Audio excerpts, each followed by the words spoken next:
छोरो जेठो चाहिँ नि केनेडा छ उतै बिहा गरेको केनेडा ए यो त विदेशी जो हुन्छ र पता विदेशी कान्छो 68 दुःख गरेको 40वटा बाख्रा 5वटा भैँसी त्यही चुच्चा खेत त्यहाँ साखरको घर छाउनु जति सबै हिँड्नु पर्ने पर्साउनु हिँड्नु पर्ने त्यो पनि जानेको अनि रात परेपछि त्यहाँ झाडफुक गर्न हिँडेर रातभरि कतिवटा घर बोलाएछन् त्यहाँ जानु पर्ने यो कम्ती चावलमा दुःख गरेको आखिर केही मिल्नु भएन जेको चाहिँ भइयो त्यहाँ मैले ए यो जति दुःख गरे पनि केही हुनेवाला छैन क्या अब गर्ने छोडिदिएको काम गर्न छोडेको 20 वर्ष भयो 40 वर्षबाट छोडेको 60 वर्ष भयो कति हुनु हो 60 हुनु हो ए हजुर त काम गर्न त बेलैमा छोड्नु भएछ क्या होइन गरेर के भयो त गरेर दुनियाँसित जाइन् त कामको बारेर जाइन् दुनियाँसित झाडा गरेर आइसकेर पैसा लट्ठी लिएर हिँड्नु पर्छ दुई धारे आउनु पर्ने ल अहिले ठाडे गर्नु पर्यो त्यो पुष्पराजको हरोटे त्यहाँबाट हामी दुईवटा चाहिँ नि यो मकै सर पट्याउन गएर उयो अलैँचे जखनको त काँक्रे खोलातिरको सबै बाँस कोरेर ल्याएर पट्याउनु आफ्ना बात गरी आफैले फर्ने खोरेर ल्याएर यहाँ पट्याएर मकै सरेर मकै कति भयो भन्नु होला नि त बङ्गाएर यहाँ मात्रै 6.5 रोपनी सकेमा 15 बोरी मकै लहरो गोडेर ए मकै गराइयो हो त नि त्यसरी पट्याएर दुःख काटेर मेरो त्यही दुःख काट्यो त्यसरी दुःख गरियो आखिर चाहिँ नि केही चिज केही बढाउन सकिएन 1 रुपियाँ चल पैसा गराउन पनि सकिएन बढाउन त यहाँ गएर त बढ्दै नबढ्ने भएर 3,50,000 सालमा 3,50,000 दिन भयो ब्याज तिर्न पर्ने 25 का दरले सैकडा 3 रुपियाँ कि 25 का दरले ब्याज तिर्नु पर्ने तर बाँकी भगवान्को कृपाले ऋण पाउँछ यार बुढाको जग्गाले फेरो मारेको यो बङ्गारको जग्गा उसले जाने यही जब क्याउने यो भनिएको छ पुरा ऋण चाहियो जति ऋण थियो त्यहाँबाट खेत किनेको भयो बदमासै गरेर लगाएको ऋण त होइन खेत किन्दाखेरि लगाएको त्यो 60 मुरी किनिहालेँ त्यहाँबाट बाप गर्नु भयो खेत किनेपछि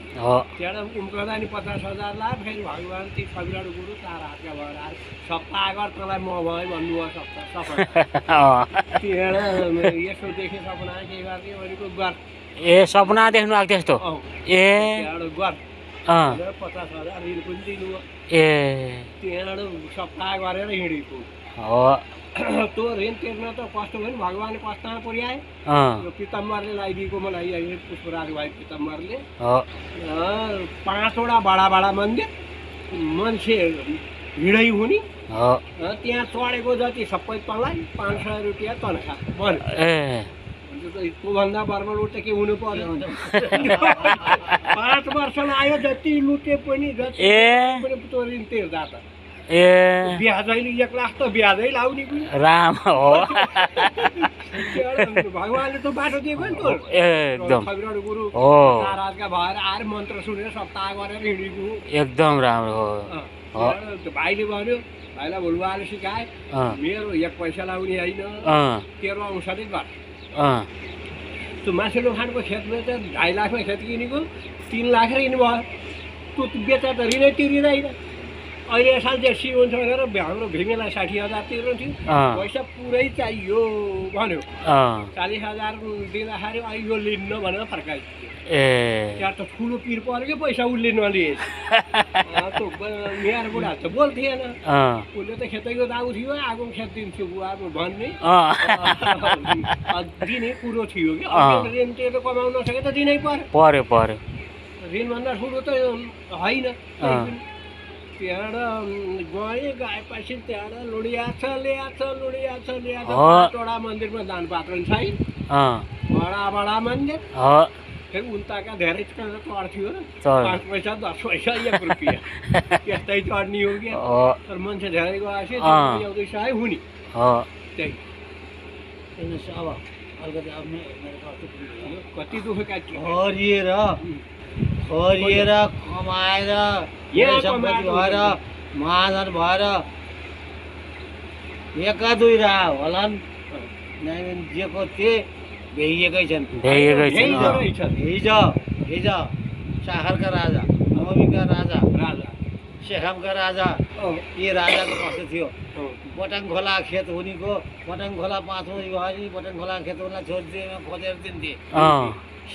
सिङ्जा जिल्लामा बटाङ खोला खेत इज्जत भएको ए त्यस्तो थियो अनि आएको खेत ए छ अहिले तर चाहिँ यहाँ यही हाम्रै वरिपरिका मान्छे पनि डाँडामा चाहिँ यति यति बारी चाहिँ भैँसी पालेर पुट्टामा भैँसी पालेर अहिले डाँडा नामिएन ए बाबा हाम्रो एउटा पाटामा 60 बारी मकै हुन्छ सावडा पाटा खान त्यस्ता हो त नि हो जम्मै हामीलाई लिएर छोडेको पेट्रै छोडेर कोही फाटा झरे कोही चराई झरे कोही कहाँ गए त्यो सम्पत्ति केही काम लाग्यो त्यति बेलाको लाएन यहाँ मास्टर त स्वात्तै रित्तै भयो मान्छे छैन काठमाडौँमा गएर चाहिँ घडेर किनेर चाहिँ घर घर आएर चाहिँ बसे कहीँ खोला ल कहीँ पहिरा ल कहीँ के भयो कहीँ भत्काइदिए केही भयो करियर हुँदैन करियर हुँदैन यो अहिले डाँडामा हाम्रो यहाँका धनी मान्छेहरू सबै अहिलेको चाहिँ धन कमाउनु खोजेको लुटेर सामाजिक क्षेत्रमा चाहिँ पैसा लुटेर चाहिँ धन कमाउनु खोजेको यी पनि नाङ्गिने हुन् आखिर पछाडि केही पनि हुन्न क्या मान्छेले के गर्नुपर्छ बाँच्न जरी एउटा बाँच्ने बाटो चाहियो त्यही हो बाँच्ने बाटो चाहियो मागेर खान नपरोस् भन्छ नै भरिएर अर्कालाई चाहिँ डसेर अर्कालाई मारेर अर्काको लुटेर मैले अहिलेसम्म पञ्चायत कार्यालयको वडाको काम गरेको चाहिँ आएको सदस्यमा 3 चोटि चाहिँ त्यो वडा सदस्य पनि जितेँ अध्यक्ष हुनु छैन अब छोडिदिन्छु अब चाहना छैन सामाजिक क्षेत्रमा हरेक ठाउँमा मैले तालिम मात्रै 50 वटा गरेँ केहीको तालिमै बाँकी छैन स्वास्थ्य जागिर खाएँ 5 वर्ष स्वास्थ्य जागिर खाएर चाहिँ छोडेर बसेको नेपाल आर्मीमा भर्ती भएँ छोडेर बसेँ इन्डियन आर्मीमा भर्ती भएर इन्डिया छोडेर बसेँ अनि इन्डियामा सरकारी नोकरी गरेर 3 वर्ष थाई नोकरी छोडेँ